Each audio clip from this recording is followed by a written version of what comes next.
Hi, welcome back to the Scent Advocate. I know it's a little bit late and I'm kind of winding down for the evening, but I felt inspired earlier today. So I absolutely had to make this video for someone who was asking me about fruity florals. And I just couldn't resist. I was thinking, I'll do it another night, but I really felt like it. So here I am.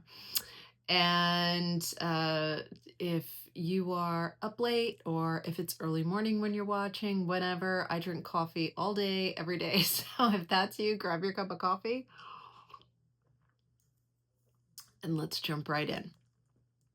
Fruity florals. I have 5 that I'm going to talk about. The last one is definitely unexpected for a lot of folks. The other 4 they are not the most frequently discussed, and I like that. That's why I think they're interesting. They're all from my collection. I recommend them highly. And let's jump right in. The first one I want to talk about is Zerjoff's L Anniversary.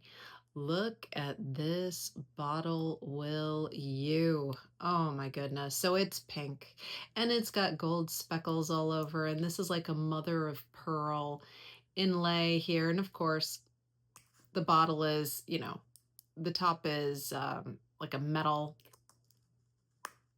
very heavy, high quality. This, I believe, is 50 ml. Yep. It is an extrait, and this being the anniversary edition, that may be why it's an extrait as opposed to an EDP. I'm not sure what the non-anniversary Elle version was, but anyway, this was released in 2023 and it retails for about $450. This is named after the very first, as I understand it, Zerjoff fragrance. Now, I really love this house, and this fragrance is no exception. In addition to having an absolutely stunning bottle, the notes are strawberry, lychee, green apple, citrus, peony, jasmine, licorice, musk, amber, sandalwood, and patchouli. For me, what I get is a bright, extremely bright, uplifting fruit salad, right? So the kind you've made yourself, a homemade fruit salad, not something out of a can, maybe not even something you buy, in the fresh section, the produce section of a store. This is something you cut up yourself. I just think there's more aroma from those fruits when I cut them up myself. And imagine that fruit salad was a little bit macerated with anisette liqueur. That's what I get from this. Just beautiful. The floral I get is, I think both peony and jasmine are there. I think, knowing they're there, I say yes. A lot of times peony is very muted for me, but I feel it. And the jasmine too. It's a what I would call a typical expression of jasmine, and together with the fruit and the anisette, which is that licorice kind of note, this is stunning stuff. I think if you like fruity florals, if you like that bright, uplifting, spring is here, with a little bit of floral, but not too much floral, universally likable, definitely feminine leaning fragrance, this is a must try at least. I know it's on the higher end, price wise. And I mentioned in the video I made last night that, I'm starting to have feelings about that more and more, especially as my collection grows. Now it is very curated, but that's a lot. Is it worth it? That's a relative thing. I have it. I was given this as a Christmas present last year. Yeah, I think so. So not something I bought for myself. I absolutely adore it. I am, I've got quite a dent in it. And like I said, the bottle is a stunner. So this is Zerjoff L Anniversary. Okay. Next, let's look at, you've probably heard of this one. It does get some love on social media, but I'm not a floral girl, and this really resonates with me. It's Dama Bianca by Xerjoff's Casamorati line. Whoops, let me do this right. And I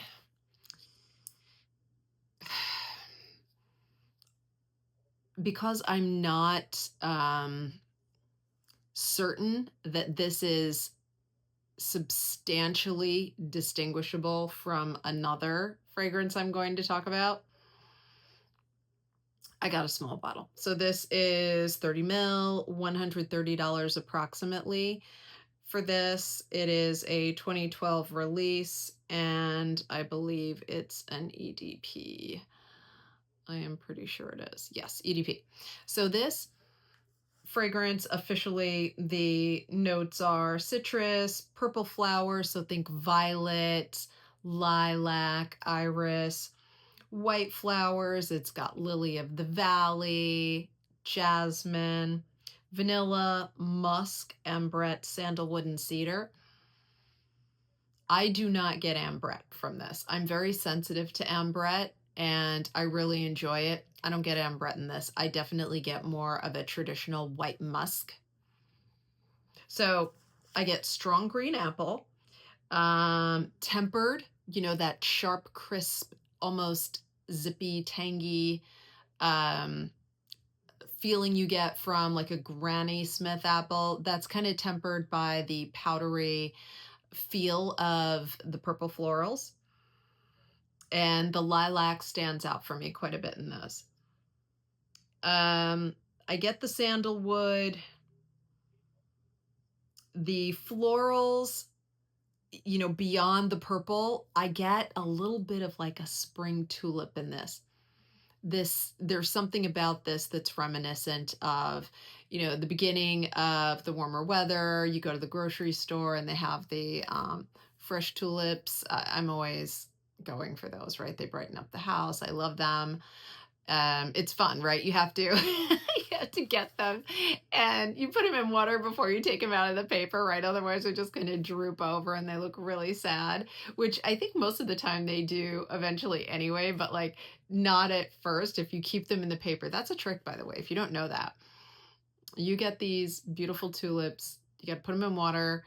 If you use sugar or honey or that powdery stuff that comes with flowers, you put that in and leave them wrapped up in the flower, in the paper for like, I don't know, a couple of hours. And then you can take the paper off. And then the flowers will stay standing up a little bit longer. So good to know, right? So I get some of that.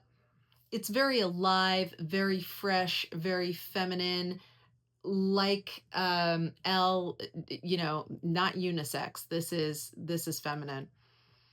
And it's just a beautiful fruity floral. And I think like Elle, it's probably universally likable. I can't imagine anyone not liking this. It is strong.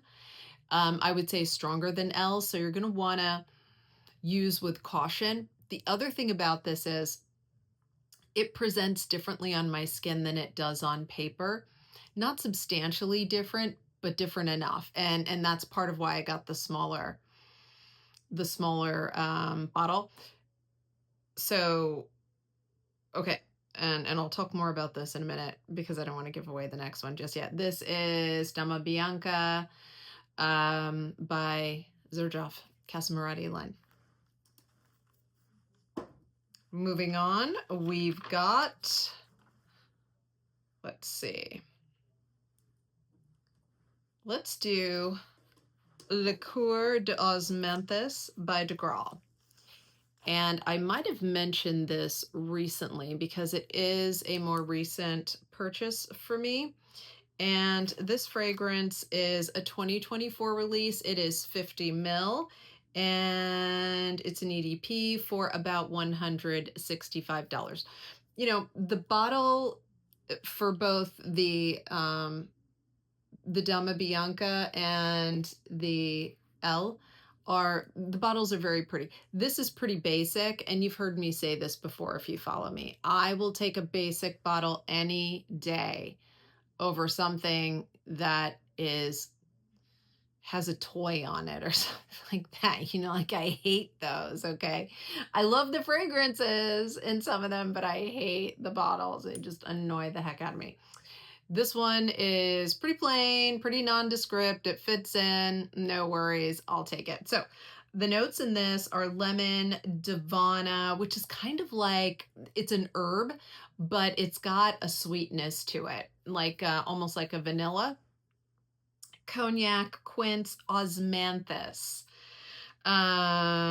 fig, heliotrope, tonka bean, and musk. Now the fig in this is not a heavy fig at all. It's a certain type of fig called zirconium. I hope I'm saying that right. So you're not going to get your traditional, you know, what is commonly known in perfumery as like the fig. No, you're not getting that in here. It is a powdery green with a a sweetness to it, but not a gourmandy sweetness. There's no gourmand in any of the ones I've discussed thus far, but this one is more perfumey, less fruity, right? So there's definitely fruit. The lemon is kind of a candied, sweetened, but not like a citron that you might find in, you know, fruitcake or anything like that. It's not like that. It's not a lemon rind gummy or anything. So not too tart or anything. It's a, you know, just a sweet kind of like you'd find in like a lemon chiffon cake, that kind of lemon note.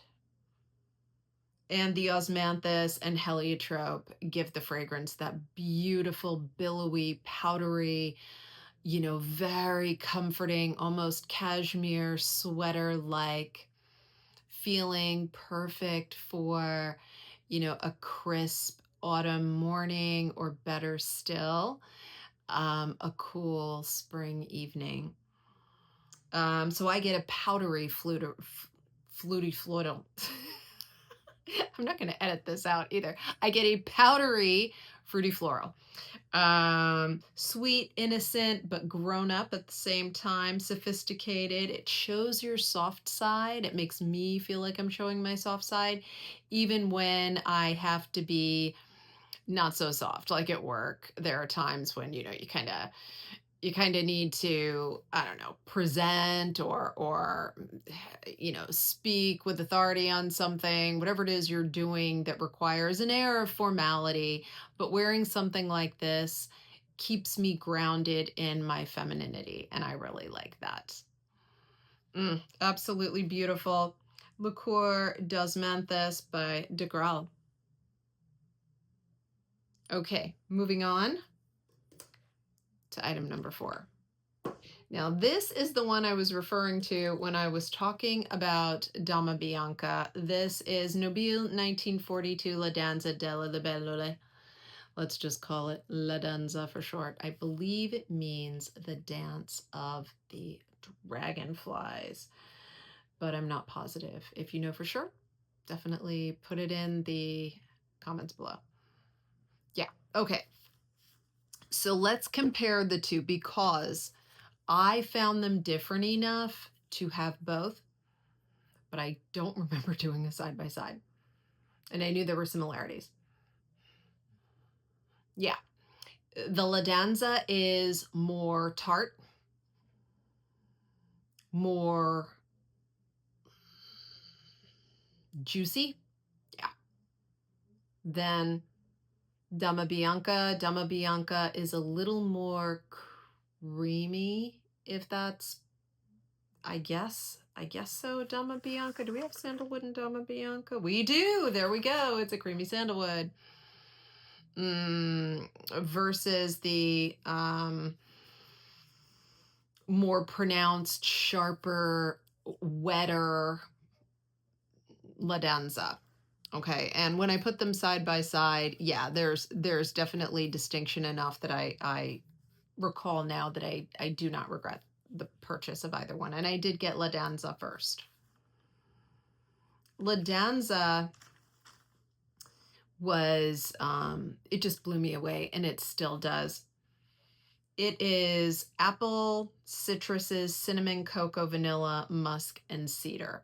By the way, this is an EDP. It's a 2012 release, and it is 75 mil, $235 for it approximately. I get a waxy ylang ylang in this. I don't get the kind of floral from Dama Bianca, which is more of that violet lilac, really strong lilac. For me, I get ylang ylang and gardenia. And it's kind of offset the strength of those waxy tropicals.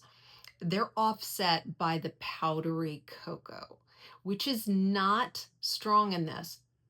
It's just so complementary. And of course, there's a soft white musk going on. So this is one of the few heavy fragrances that I think is absolutely perfect in summer heat. This is, oh gosh, what are the words I'm doing? It's like a tropical summer in a bottle, but without the coconut. Think of, Tahiti or somewhere else in the South Pacific, but coconut just isn't the thing. And it's those heavy, perfumey, waxy florals, the big ones, the exotic ones, the ones that you never forget. There's, I think, yeah, ylang ylang and gardenia. Those are it. That's what I'm getting. Tempered by cocoa. This is one of the most extraordinary fragrances in my collection. And I have heard people comment on it, but if you love fruity florals and you have not sampled this, in my humble opinion, you owe it to yourself. This one is hard to forget. This is a scent bomb. You got to be careful. And I have used the absolute heck out of this. I actually had, I want to say I had a smaller bottle of this. I can't remember exactly, but it might have been a large decant. But I want to say I had a smaller bottle of this, and I went through it, and I had to get this size, which I think I already said is 75 mil. This is exquisite. It's one of the most beautiful things I've ever smelled. Have you tried La Danza Delle Lubellule by Nobile 1942? If you have, did it affect you as much as it has affected me? Are you as crazy about it as I am? Gorgeous stuff. This makes a statement. Okay. So those are the 4 fruity florals I wanted to talk about that you do hear a little bit about, except maybe for the Liqueur d'Osmanthus. I don't recall hearing anything about it, but I've definitely heard a little bit about Dama Bianca, Elle, and Danza. I recommend them all. They're wonderful. Last but not least is the one I don't think I've ever heard discussed, and I cannot believe it. This is fragrance art. And it is Sweet Muskmelon by Strangers Parfumerie. There we go, Strangers Parfumerie. This is a 30 mil. It's an EDP. And the nose on this, behind this, I should say, is Prin Lamrose out of Bangkok, Thailand. This man is an absolute genius. The notes are actually on the bottle. The bottle is pretty simple, which is fine with me. So the official notes are frangipani, which is like plumeria, I think, or plumeria. Thai muskmelon, sandalwood honey, jaggery, which is like a sugar cane type sweetener, and like a sugar wad type sweetener. Coconut nectar, pandan leaves, cashews, coconut milk, and Melati, which I believe, if you're familiar with this stuff, let me know. A botanical medicinal drink. I am not familiar with it at all. What I get out of this is a strong, dry sandalwood incense. If you've ever smelled those cones, and I talk about these because sometimes I get the same sort of vibe from a dry patchouli. They used to make these. They had them in sticks too, but they were like these cones of incense, and they were amazing. And the sandalwood incense is the note I'm picking up in this for the sandalwood.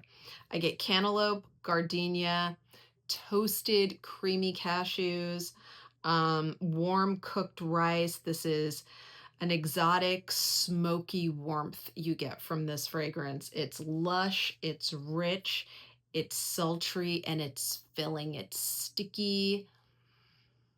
Oh God, this is incredible. So between the muskmelon, right, that cantaloupe, and the rich gardenia, and I guess frangipani, I get gardenia. That is your fruity floral.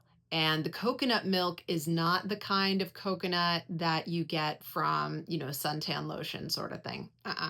This is, if you've ever been to the South Pacific or Southeast Asia and they burn the coconut shells, that, and it's not smoky, it's just a toasted coconut that is not sweet, but it is so incredible. There's nothing like it. And the pandan leaves gives this fragrance that cooked rice sense of warmth and that actual viscous stickiness. You can actually smell it. And this is what it's that kind of experience that attracts me to niche and indie brands. I haven't seen the likes of this in any more mainstream or even designer fragrance. Just no way. And so, have you tried Sweet Muskmelon by Stranger's Parfumerie? It is something I recommend you try before blind buying. This could be, just so you get a better look there. This might not be to your liking in terms of fruity florals, but it's definitely an amazing fruity floral. And if you don't want to wear it after trying it, fair enough. But I think you're going to be hard pressed to deny that this is fragrance art, right? This is something special. All right, so let me know what you think. And hey, if you're not yet a subscriber to the channel, please consider subscribing. I'm trying to build up the channel. We got a great community of folks, and I read every one of the comments you leave me, and I love them. I respond to them all, and I think that's it. So I'll see you in the next one. Bye.